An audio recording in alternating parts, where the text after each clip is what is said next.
Healthy recipes for diabetes. Nourish your body with delicious flavors. Welcome to our channel dedicated to delicious and diabetes-friendly recipes.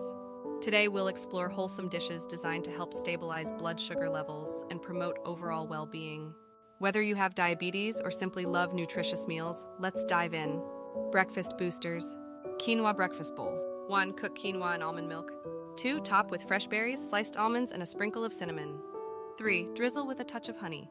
Avocado and egg toast. 1. Spread mashed avocado on whole grain toast. 2. Top with a poached egg and black pepper. Wholesome lunch ideas. Grilled chicken salad. 1. Marinate chicken with olive oil, lemon, and herbs. 2. Grill and slice. 2. Toss with greens, cherry tomatoes, cucumber, and vinaigrette. Vegetable quinoa stir-fry. 1. Sauté veggies in a wok with cooked quinoa and soy sauce. Delicious dinner delights. Baked salmon with asparagus. 1. Season salmon and bake with asparagus. 2. Serve with brown rice or cauliflower rice. Turkey stuffed bell peppers. 1. Sauté ground turkey with onions and peppers.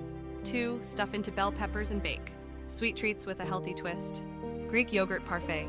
1. Layer yogurt with berries and granola. 2. Drizzle with honey or maple syrup. Baked apples with cinnamon. 1. Fill cored apples with cinnamon, nuts, and honey. 2. Bake until tender. Thanks for joining us. We hope you enjoyed these diabetes-friendly recipes. Remember, eating well can be both nutritious and delightful. Stay tuned for more healthy ideas. Take care and keep nourishing your body with love. Bye for now.